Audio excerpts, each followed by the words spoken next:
Selamat pagi anak-anak semuanya. Pagi, Bu. Pagi, Bu. Pagi, Gimana Bu. kabarnya hari ini? Sehat. Sehat, Bu. Alhamdulillah sehat, Ibu. Ya, bagus kalau sehat semua ya. Tetap mematuhi protokol kesehatan dan tetap di rumah saja. Nah, untuk kita yang pelajar kan, kita harus berusaha untuk belajar di rumah. Jadi kita nggak mesti keluar rumah gitu kan. Walaupun kita terpisah jarak dan waktu gara-gara COVID, kita tetap harus semangat belajar dan harus tetap berusaha yang maksimal lah untuk membentuk nilai kita lebih baik lagi gitu depannya ya. Oke, sebelumnya ayo kita berdoa dulu untuk membuka pelajaran kita hari ini. Doa akan dibawakan oleh Ainal. Dipersilakan untuk Ainal membawakan doa. Baik, Bu. Baik, kepada teman-teman, sebelum memulai pelajaran ada baiknya kita berdoa dimulai.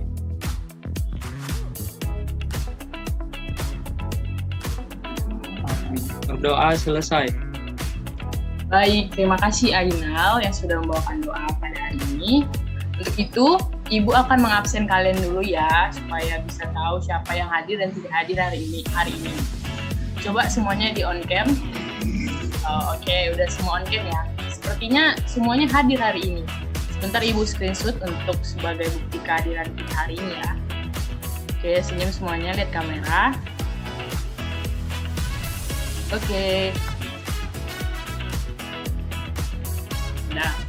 Nah, anak-anak, ada yang tahu hari ini kita akan belajar apa? Tadi kayaknya Ibu udah singgung deh di awal kata kunci untuk materi kita hari ini. Ada yang tahu nggak? Tahu, Bu. Apa itu, Okta? Kita akan belajar apa hari ini coba? Usaha dan energi, Bu. Iya, benar sekali. Jadi udah belajar dong ya. Karena Ibu tanya udah tahunya materinya kan hari ini. Ya, harapannya udah belajar ya. Jadi kita akan belajar usaha dan energi. Untuk itu Ibu akan share dulu ya PPT untuk menyampaikan materinya. Apakah PowerPoint Ibu sudah terlihat? Sudah, Bu. Sudah, Bu. Oke. Sebentar ya. Ya, usaha dan energi. Kata-kata usaha ini udah sering banget kita dengarkan. Misalnya, kalau ada orang mengatakan, kamu lagi ngapain? Iya, saya lagi usaha nih, ngerjain tugas biar selesai. Atau, kamu ngapain itu? Saya lagi usaha nih buat nembak dia supaya dia nerima saya gitu kan. Banyak banget usaha dalam kehidupan sehari-hari gitu. Dan pengertiannya itu macam-macam. Usaha itu pasti artinya itu pekerjaan, kita itu harus bekerja gitu kan, sesuai dengan niat gitu. Nah, coba sekarang kita mengamati gambar ini. Ada 6 gambar nih. Kira-kira ini gambar-gambar apa aja? Yang nomor 1 ini gambar apa nih? Orang jualan, Bu. Ya, yang nomor 2. Pasir. Terus yang ketiga? Teknisi. Ya, teknisi, betul. Engineering, Bu. Apa itu? 4 guru ya?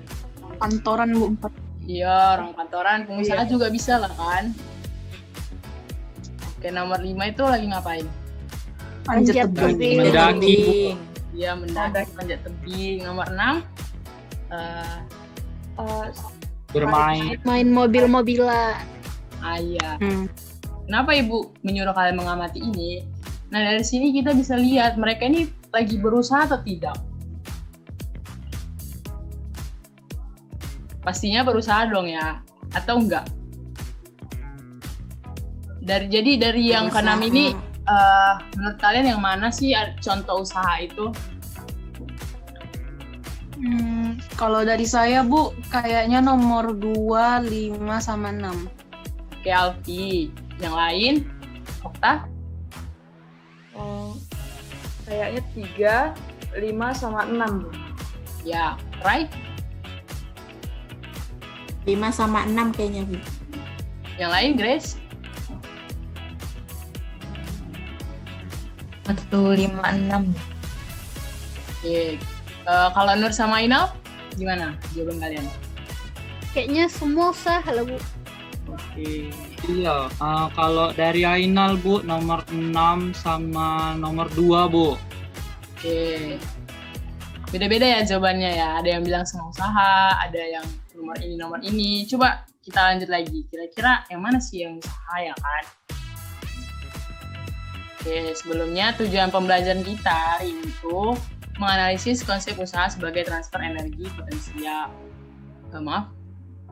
Energi pada permasalahan gerak dalam kehidupan sehari-hari, menganalisis hubungan usaha dengan perubahan energi kinetik, menganalisis hubungan usaha dengan perubahan energi potensial, lalu menerapkan konsep usaha sebagai transfer energi, hubungan usaha dan energi, serta hukum kekeralan energi dalam kehidupan sehari-hari, dan mempresentasikan hasil pengamatan ilmiah mengenai konsep usaha sebagai transfer energi dan hukum kekeralan energi. Oke, lanjut ya. Nah, jadi apa itu usaha? Ya kan? Karena jelas berbeda usaha dalam kehidupan sehari-hari dengan usaha dalam fisika itu sendiri. Oke, mari kita ngamati gambar lagi. Ada 2 gambar di sini. Supaya lebih memperjelas apa itu usaha, coba yang mana kira-kira menurut kalian dari 2 gambar ini yang merupakan usaha? Tadi kan banyak gambar tuh kan. Udah kita sortir jadi 2 nih sekarang. Supaya lebih mempertegas lagi. Coba ada yang tahu nggak yang mana gambar menunjukkan usaha dari seseorang? Yang di bawah, Bu. Ya, kenapa Grace yang di bawah? Alasannya apa? Di bawah. Ya, alasannya kenapa kamu bilang itu dia melakukan usaha? Karena di benda di bawah itu ditarik. Jadi ada yang dilakukan. Sementara yang Iya, benar sekali ya Grace ya.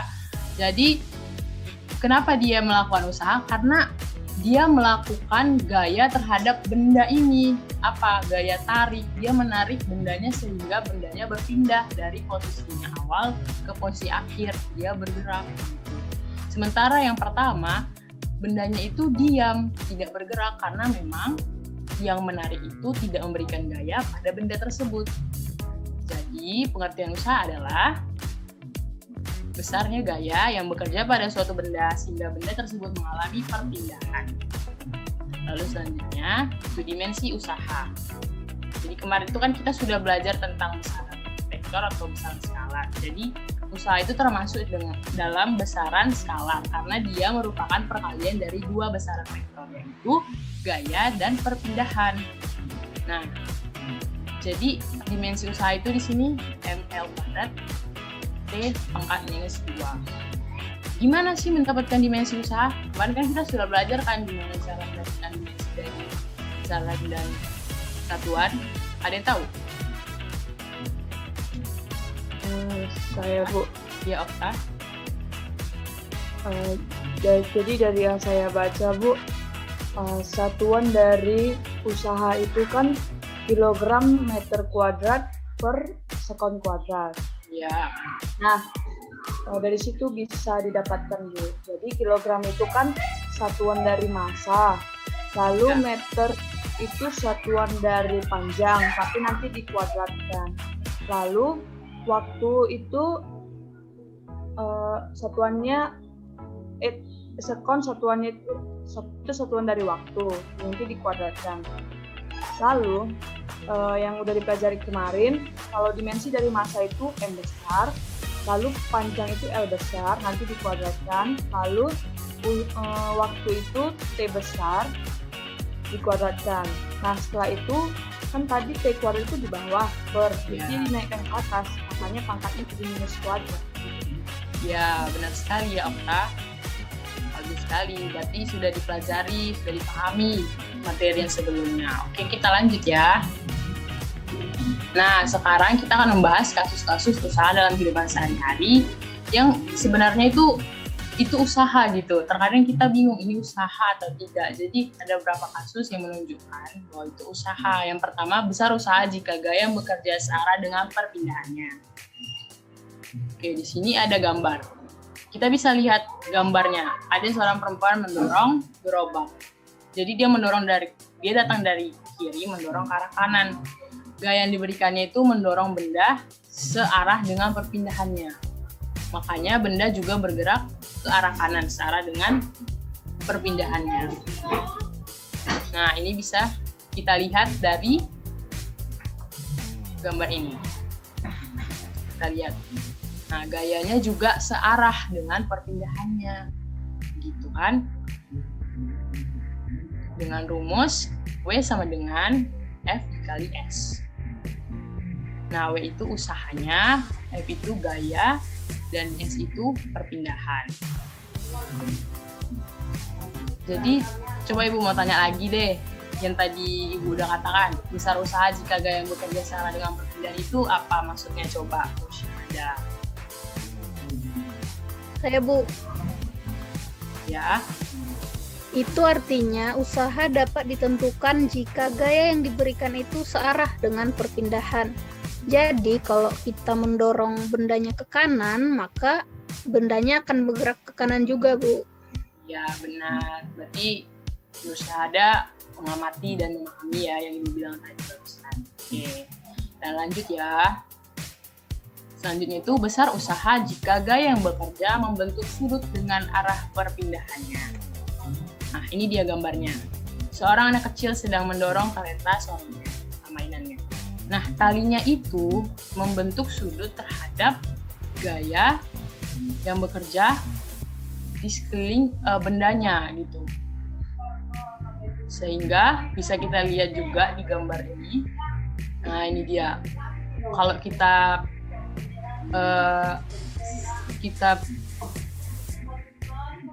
samakan dengan kotak ini gitu kan.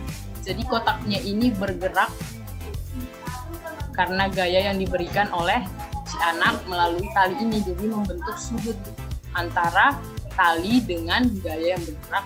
Itu dia F cos alpha. Jadi posisi akhirnya di sini. Ya kan, arah perpindahannya searah juga, masih searah begitu. Oke. Jadi rumusnya itu W sama dengan F cos alpha dikali S. Nah, dengan keterangan W itu sama dengan usaha, F itu sama dengan gaya yang bekerja pada benda, S perpindahan, dan alpha sudut antara gaya dan perpindahan. Gaya dan perpindahan. Oke. Coba Ibu tanya lagi deh sama Ainal yang tadi Ibu bilang. Menurut Ainal, apa pengertian besar usaha jika gaya bekerja membentuk sudut dengan arah perpindahan itu? Nah, kalau menurut saya Bu, pengertian usaha itu dia dapat dikatakan usaha kalau dia ada perpindahannya Bu, ada gaya yang diberikan yang menyebabkan benda itu berpindah Bu. Oke, benar ya. Ya. Dia dapat berpindah kalau dia diberikan gaya yang searah juga cara pindahan, gitu kan? Kita lanjut. Untuk itu sejauh ini ada yang mau ditanyakan gitu dari yang Ibu jelaskan sebelumnya sebelum kita lanjut lagi? Belum ada Bu. Ada? Grace ada mau tanyakan atau siapa?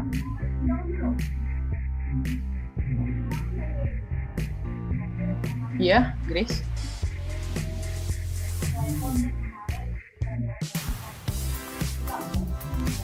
Saya Bu, Ya.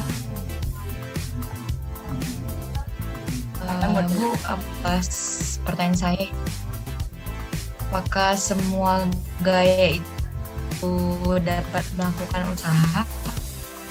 Oh iya, pertanyaan yang bagus ya dari Grace. Apakah semua gaya yang ada di sini itu bisa melakukan usaha, ya kan? Sementara tadi kan kalau syaratnya terjadi usaha itu harus ada gaya yang membuat benda itu bergerak. Nah, iya, gaya yang dapat melakukan usaha itu adalah gaya yang dapat membuat benda itu bergerak. Jadi kan di sini ada tali. tali yang menarik mobil mainan itu kan membentuk sudut terhadap sumbu X. Nah di sini ya sumbu X. Nah besar gaya yang searah perpindahan itu adalah komponen gaya pada arah sumbu X itu. Jadi gaya melakukan usaha adalah gaya yang menimbulkan perpindahan sepanjang garis kerja gaya itu sendiri. Nah, kalau misalnya tadi di sini ada gaya gesek karena permukaannya misalnya kasar, jadi kan gaya gesek itu berlawanan dengan gaya yang bergerak searah dengan benda ini kan, berpindah. Nah, gaya gesek itu tidak melakukan usaha terhadap benda itu, dia hanya mempengaruhi benda, tetapi tidak membuat benda itu bergerak ke arah yang sebaliknya, karena gaya yang diberikan si anak ini jauh lebih besar daripada gaya gesek itu, ya kan? Tapi kan di sini tidak ada gitu permukaannya itu kasar, permukaannya biasa saja, jadi tidak ada gaya gesek yang mempengaruhi. Maka semua gaya di sini tuh melakukan usaha. Sudah jelas, Grace? Jelas. Oke, kita lanjut ya. Selanjutnya, besar usaha jika gaya bekerja berlawanan dengan arah perpindahannya. Nah, ini dia. Seorang sedang menaiki treadmill. Ada yang pernah menaiki treadmill di sini? Berolahraga pakai treadmill? Saya, Bu. Oh ya, di mana ya final olahraganya? Di rumah? Di tempat olahraga, Bu, gym. Di tempat gym ya, biasanya juga di situ ya. Nah, kenapa ini contoh dari penerapannya? Karena kita bisa lihat, coba posisi awalnya si cowok ini kan berusaha untuk mengimbangi gaya yang diberikan dari treadmill kan, supaya bisa tetap berdiri di atas treadmill tersebut. Sementara gaya yang diberikan treadmill itu berlawanan dengan gaya dari si cowok ini. Cowok ini kan ingin berlari ke arah depan. Sementara gaya yang diberikan treadmill itu ke belakang gitu kan, seperti ini. Kecepatannya itu ke arah kanan, sementara gayanya itu ke arah kiri. Nah, jadi itulah yang dinamakan dengan besar usaha jika gaya yang bekerja berlawanan dengan arah perpindahannya. Kalau misalnya cowoknya tidak bisa menahan gitu kan, gaya yang diberikan treadmill lebih besar daripada gayanya, maka dia akan terjatuh dari treadmillnya, atau karena treadmillnya itu kecepatannya terlalu kencang gitu kan. Jadi si cowok ini bisa terjatuh karena tidak bisa mengimbangi gaya yang diberikan oleh treadmill. Oke, jadi ada yang mau ditanyakan untuk ini? Saya, Bu. Ya, right, ada apa? Apa yang mau ditanyakan? Bu, apakah kasus ini termasuk usaha yang bernilai negatif? Lalu, apalagi ya Bu, kira-kira contoh usaha yang bernilai negatif itu? Nah, iya. Kelihatannya udah belajar ya tentang usaha bernilai negatif. Kenapa bisa langsung menyimpulkan ini usaha bernilai negatif gitu. Oke, Ibu lanjut sebentar ya. Ini ada rumusnya. Oke. W sama dengan F cos alpha dikali S. W sama F sama dengan F cos 180 kali S. Kenapa dia cos 180? Karena dia kan di atas garis lurus. Jadi sudutnya 180 derajat, ya kan? Dikali dengan perpindahannya sama dengan minus F kali perpindahan. Di sini sudah dibuat hasilnya tuh minus. Berarti memang iya. Kalau dia berlawanan dengan arah perpindahannya, maka ini yang merupakan usaha yang bernilai negatif. Nah, lalu apalagi contohnya ya yang usaha bernilai negatif itu? Misalnya kita menaiki eskalator. Eskalator ini kan ada yang naik, ada yang turun kan. Kita menaiki eskalator yang mau turun, padahal kita mau naik gitu. Nah, itu gimana tuh? Itu pasti kita melawan kan. Eskalatornya itu mau turun, sedangkan kita itu berusaha untuk naik ke atas gitu. Jadi gayanya itu berlawanan dengan arah perpindahannya gitu. Lalu kalau misalnya kita mau menaiki barang ke atas truk gitu kan, pakai bidang miring nih. Nah, kita dorong bendanya ke atas. Sementara gaya gravitasi itu kan selalu menarik benda ke bawah gitu kan, menarik benda ke bumi. Jadi kalau misalnya benda yang mau kita dorong ke atas truk itu terlalu berat masanya, maka kita memerlukan usaha yang lebih keras juga untuk mendorongnya bisa ke atas, ya kan? Jadi kalau misalnya kita tidak sanggup untuk mengimbangi usahanya, ya bendanya bisa jatuh ke bawah, dan itu pasti arahnya berlawanan dengan arah gaya yang kita berikan. Begitu. Sudah menjawab pertanyaan dari Rai? Udah, Bu. Terima kasih. Oke, Rai. Terima kasih untuk pertanyaannya juga. Kita lanjut. Besar usaha jika arah gaya bekerja tegak lurus dengan perpindahannya. Nah, ini dia gambarnya. Seseorang yang sedang membawa kotak atau box yang sangat berat sampai dia itu tertatih-tatih ya membawanya. Itu ilustrasinya. Ilustrasinya berjalan nggak di tempat kalian? Berjalan kan? Ya, oke. Nah, ini dia untuk gambarnya. Kenapa dia tegak lurus? Kita bisa lihat kan tegak lurus, jadi tegak lurus bentuk 90 derajat gitu. Jadi dia kan membawa kotak gitu kan, berdiri dan sambil berjalan gitu. Jadi posisi awalnya di sini, gayanya itu ke atas dan kecepatannya itu ke arah kanan gitu kan. Dan posisi akhirnya di sini. Jadi ada perpindahan saat dia membawa barang ini. Rumusnya W sama dengan F cos alpha dikali S. Sama dengan F cos 90 karena tegak lurus. Maksudnya 90 derajat dikali S sama dengan 0. Ini dia keterangannya. Ini ada yang mau ditanyakan? Pas? Bu, bentar Bu. Ya. Kalau gitu Bu, kenapa dikatakan usahanya itu sama dengan 0, Bu? Berarti kan dia itu tidak melakukan usaha kan, Bu? Tapi dia sudah mengeluarkan energi dan sudah memberikan gaya gitu, Bu. Tapi kenapa usahanya dibilang 0? Ya, itu akan kita lanjutkan di selanjutnya ya. Ada yang usaha yang bernilai 0, ini salah satu contohnya yang bernilai 0. Kita lanjutkan dulu supaya bisa menjawab pertanyaan dari Alfian. Nah, ini dia. Besar usaha jika gaya bekerja tidak menyebabkan perpindahan. Oke, ini dia gambarnya. Seorang yang mendorong tembok dan dua orang yang sedang mendorong tembok kotak secara bersamaan dengan gaya yang sama ya. Oke, kita bisa lihat di sini. Ini dia.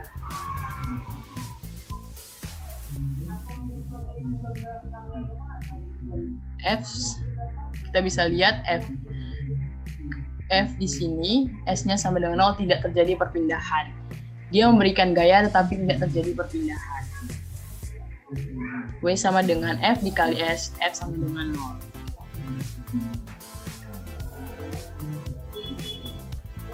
Nah, tadi kan Alfiani bertanya, kenapa usahanya sama dengan 0, Bu? Berarti dia tidak melakukan usaha ya, Bu? Dia tetap melakukan usaha, tetapi usahanya itu tidak ada nilainya, maksudnya bernilai 0, sia-sia begitu. Memang dia mengeluarkan energi, tetapi syarat dari usaha itu kan dia bergerak begitu kan. Sementara bendanya tidak bergerak. Tapi kalau yang tegak lurus tadi, memang dia bergerak. Tapi kita bisa lihat, Mas, bendanya itu dipegang sama dia. Ya kan, tidak ada gaya yang mempengaruhi bendanya itu bisa bergerak karena dia memegang bendanya, sementara dia yang berpindah, orang yang berpindah bukan bendanya. Jadi itu dikatakan 0 karena perpindahannya itu 0 begitu, walaupun dia memberikan gaya terhadap benda tersebut. Bisa dipahami kira-kira Alfiani? Bisa, Bu. Terima kasih, Bu. Oke.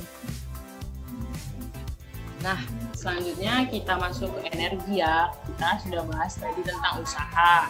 Sekarang kita bahas lagi tentang energi. Nah, lanjut ya. Nah, ini ada gambar kincir angin. Kira-kira energi apa sih yang dimanfaatkan untuk membuat kincir angin? Ada yang tahu? Energi angin, Bu. Ya, oke. Ada lagi yang bisa jawab? Yang mengubah apa begitu, jadi apa? energi kinetik angin, Bu, yang dikonversi jadi energi listrik. Oh, ya benar sekali ya. Jadi energi itu ada banyak, ada energi. Oke, ini dia. Ya benar tadi yang dibilang Aina sama Okta ya, energi angin. Jadi energi angin itu bisa berubah, dikonversi jadi energi listrik, makanya bisa bergerak angin kencang anginnya kan. Nah, energi adalah kemampuan untuk melakukan usaha. Oke.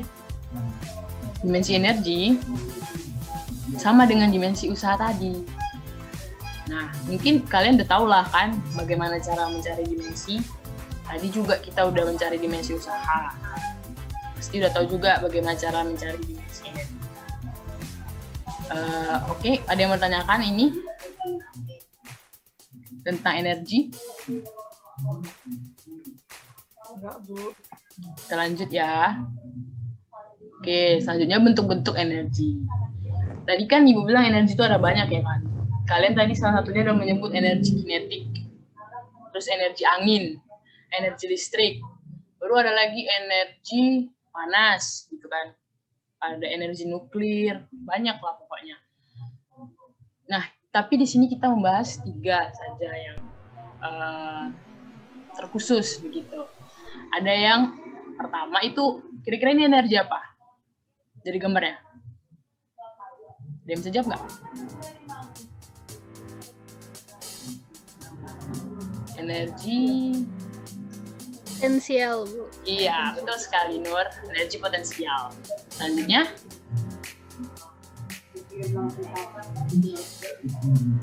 iya, energi kinetik. Oke, dan terakhir energi mekanik. Oke. Pertama energi potensial. Nah, nih, kenapa dia gambar pohon? Jadi, energi potensial, ada yang tahu kenapa kelapa yang jatuh dari pohon itu termasuk dalam contoh energi potensial? Ada yang tahu? Saya tahu, Bu. Coba. Karena energi potensial itu sangat berkaitan erat dengan gaya gravitasi, Bu. Yaitu karena adanya gaya gravitasi ini yang ditimbulkan oleh bumi sehingga menarik segala sesuatu ke pusat bumi, sehingga membuat kelapa jatuh itu ke bumi, Ya. menuju pusat. Ya. Jadi energi potensial itu ada di buah kelapanya gitu kan. Kenapa dia bisa ada di atas pohon gitu kan? Jadi energi potensial itu dimiliki oleh benda yang memiliki kedudukan tertentu, gitu. Yang memiliki ketinggian tertentu, itulah yang memiliki energi potensial. Nah, iya kan? Nah, energi yang dimiliki suatu benda karena kedudukan atau posisinya terhadap titik acuannya. Rumusnya, energi potensial sama dengan M kali G kali H. Energi potensial, M itu massa, G itu percepatan gravitasinya, dan H itu ketinggiannya. Lanjut, kita energi kinetik. Oke. Energi kinetik nih. Berarti energi kinetik itu apa? Energi yang sesuai dengan pergerakannya ya. Semua benda yang bergerak dengan kecepatan tertentu sesuai dengan kecepatannya. Seperti lainnya, energi yang dimiliki suatu benda karena geraknya. Rumusnya itu EK sama dengan setengah FP kuadrat. Kenapa contohnya gambar orang memanah? Ada yang tahu nggak?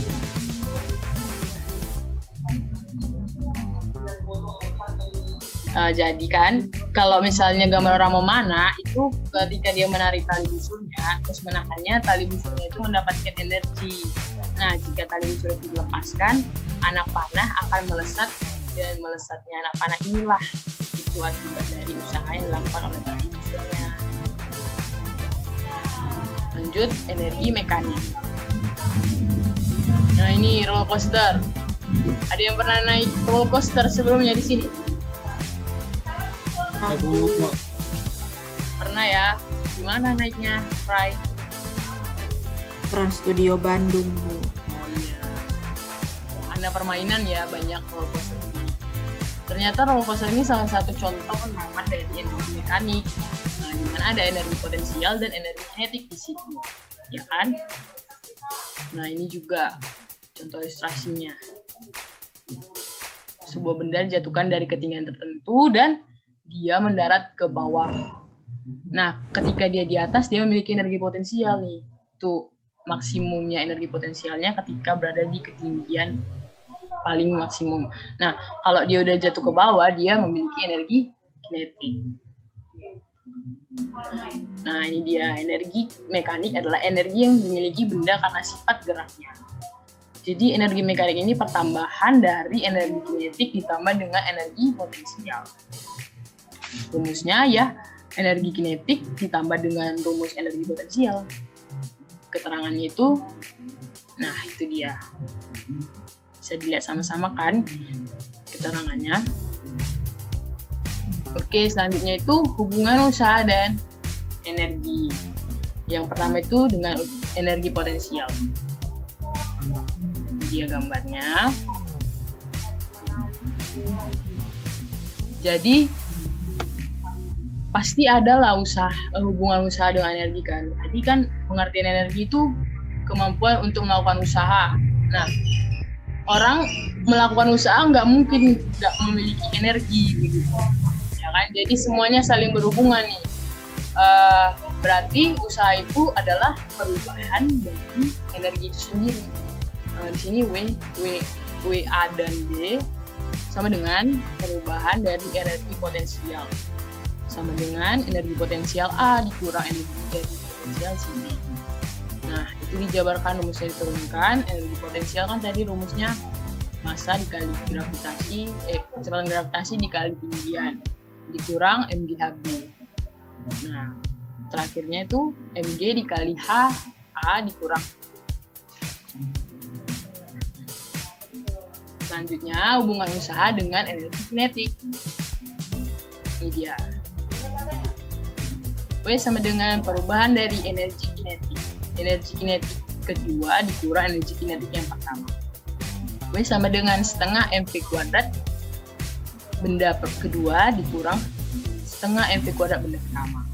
Jadi W sama dengan setengah mv kuadrat dikurang v kuadrat benda pertama. Oke, ada yang mau ditanyakan lagi sampai sini? Ada yang kurang paham? Atau ada yang paham? Ada ya? Paham, Bu. Paham, Bu. Oke. Pas, Bu. Oke, ini hukum kekalahan energi mekanik. Nah, ketika sistem yang terisolasi, jika hanya ada kerja gaya berat dan tidak ada gaya lain yang bekerja, maka sistem konstan. Dan energi mekanik yang awal, yang sebelum dan sesudah itu sama. Nah, jika benda dilepas dengan kecepatan awal, V0 sama dengan 0. Jika benda mencapai titik tertinggi, PT-nya sama dengan 0. Ini. Dan jika benda jatuh ke bawah tanah, H sama dengan 0. Oke. Kita lanjut. Nah, sekarang kita waktunya praktikum. Oke, sesuai dengan yang sudah Ibu kirimkan di Google Classroom, LKPD-nya, coba kalian ikuti langkah-langkah untuk praktikum kita hari ini tentang usaha dan energi. Oke, Ibu sudah membagi kalian juga dalam kelompok. Nah, kelompok pertama itu ada Ainal dengan Grace.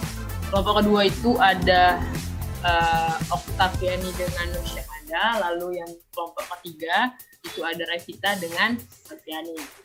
Sekarang coba kalian diskusi kelompok ya, bebas itu mau dari grup WA yang sudah kalian buat gitu kan, atau di grup kelas tentang praktikum kita hari ini. Oke, Ibu tunggu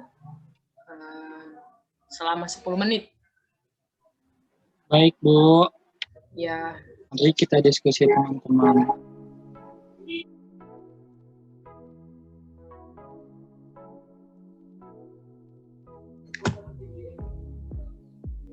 oke. Sudah kira-kira selesai diskusinya antar kelompok. Sudah, Bu. Oke. Udah, Bu. Kalau gitu kita lanjut ya untuk presentasi hasil dari praktikum kalian yang sudah kalian kerjakan. Coba dari kelompok 1. Ainal dengan Grace. Sebentar ini Ibu bagikan hasil dari sudah kalian buat. Bentar ya. Oke, ini dia perhitungan dari kelompok 1 untuk praktikumnya. Bisa kita lihat bersama-sama ya. Dan ini untuk datanya. Oke, bisa dipresentasikan.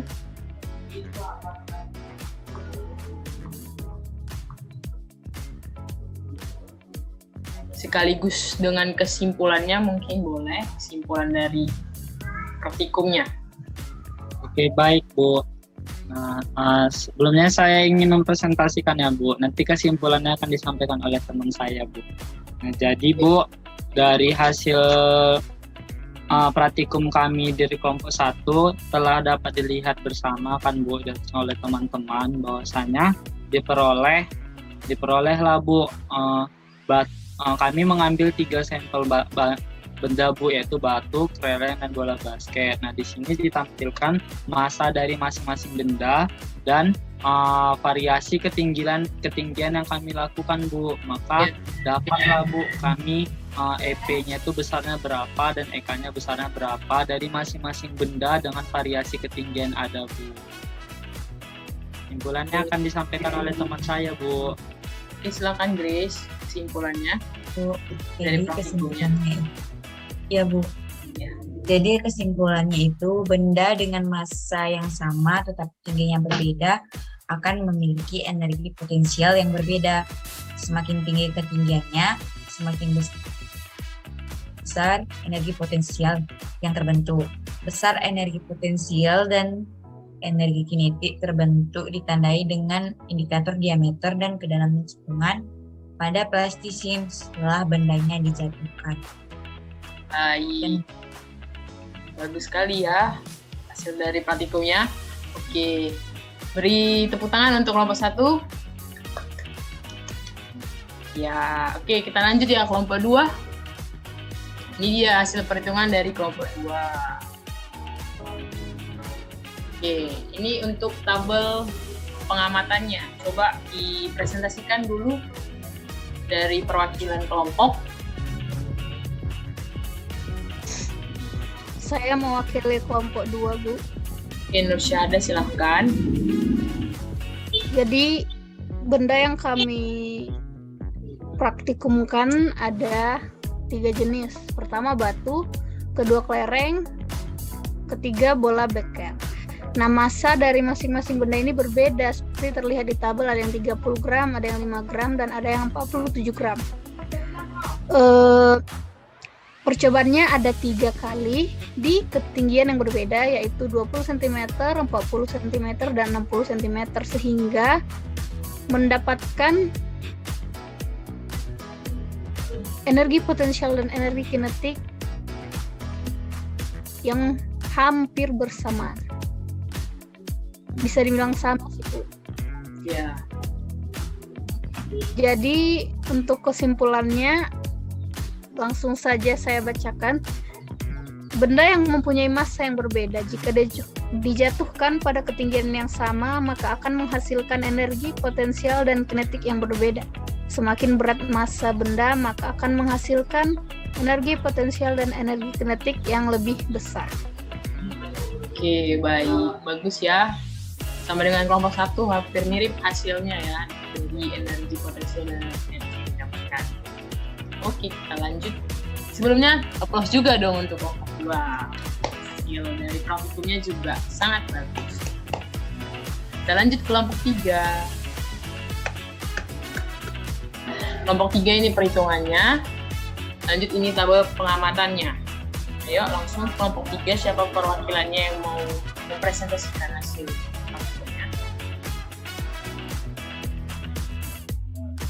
Jadi saya Bu, perwakilan dari kelompok 3. Di sini kami sama seperti kelompok sebelumnya, terdapat 3 variasi dalam benda, yaitu batu, kelereng, dan bola bekel. Dan juga kami mengambil 3 sampel dalam masing-masing alat tersebut dengan ketinggian yang bervariasi juga. Nah, kami juga mendapat bahwa energi potensial dan energi kinetik yang kami dapatkan pada setiap benda itu sama Bu, hampir mirip. Seperti itu Bu. Jadi kesimpulan kami, energi potensial yang dihasilkan benda pada saat benda dijatuhkan dari ketinggian tertentu itu tidak hilang begitu saja, melainkan berubah menjadi energi kinetik, sehingga hal ini dinamakan dengan hukum kekekalan energi. Nah, hukum kekekalan energi ini mengatur bahwa setiap total energi pada sistem harus selalu sama, maka energi mekanik sebelum dan sesudahnya memiliki besar yang sama. Dan ini nampak pada percobaan di mana EP dan EK ini bernilai sama pada praktikum kami, Bu. Sekian, terima kasih Bu. Ya, terima kasih Raipita. Oke, berikan aplaus untuk kelompok 3 juga atas kerja kerasnya ya. Terima kasih. Oke, Ibu stop share dulu. Karena kita sudah sampai di akhir pembelajaran, kita sudah selesai melakukan praktikum dan semuanya Ibu lihat sudah memahami ya dengan sangat baik begitu apa itu materi usaha dan energi. Melalui praktikumnya, juga tadi proses tanya jawab di dalam kelasnya sangat-sangat baik. Oke, Ibu akan memberikan kesimpulan sedikit tentang materi kita hari ini, yaitu usaha adalah gaya yang bekerja pada suatu benda sehingga membuat benda tersebut mengalami perpindahan, dan energi adalah kemampuan untuk melakukan usaha. Oke, jadi Ibu hanya ingin mengatakan coba kita bisa begitu sebagai seorang pelajar berusaha juga dalam kehidupan kita. Jadi gaya itu kita ibaratkan sebagai niat kita, ya kan, cara kita untuk bisa mencapai kesuksesan, dan perpindahan itu ya udah sampai mana gitu yang udah kita lakukan. Coba kita mengukur atau ukur dari mana gitu kan, udah sampai mana kita sekarang, bagaimana kita sudah dalam mewujudkan impian kita yang sudah sampai mana. Oke, untuk menutup pembelajaran hari ini, Ibu ingin kalian semua memberikan satu warna yang kalian rasa menggambarkan dari pembelajaran kita ini. Coba dari Nur Syahada dulu, satu warna yang menggambarkan ekspresi Nur Syahada mempelajari materi hari ini, coba.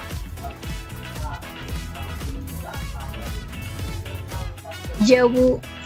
Hijau, baik. Oke, lanjut Ainal.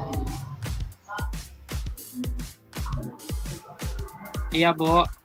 Warna apa yang menggambarkan ekspresi Ainal saat belajar usaha dan energi? Warna biru Bu. Oke, lanjut Alfiani. Warna merah Bu. Warna merah. Oke, Raifita. Kuning Bu. Oke, Grace. Warna pink, Bu. Oke, Ibu yakin semuanya pasti punya maknanya sendiri-sendiri. Dan itu pasti maknanya baik juga kan. Jadi, satu lagi teman kita Octaviani tidak ada di room mungkin karena kendala jaringan ya, jadi keluar dia. Jadi oke, nggak apa-apa. Terima kasih karena anak-anak semua sudah sangat antusias ya untuk mengikuti materi ini, dan maaf juga atas kendala yang tadi Ibu lakukan, dari Ibu sendiri minta maaf. Dan untuk kedepannya atau minggu depannya kita akan lanjut lagi pembelajaran, kiranya kalian juga persiapkan diri karena kita minggu depan akan mempelajari tentang momentum dan impuls, jadi kalian persiapkan diri juga, kerjakan tugasnya ya yang diberikan di Google Classroom. Oke, Ibu tutup. Terima kasih, selamat sore. Makasih Bu. Selamat sore Bu. Sore Bu. Terima kasih Bu. Makasih banyak Bu.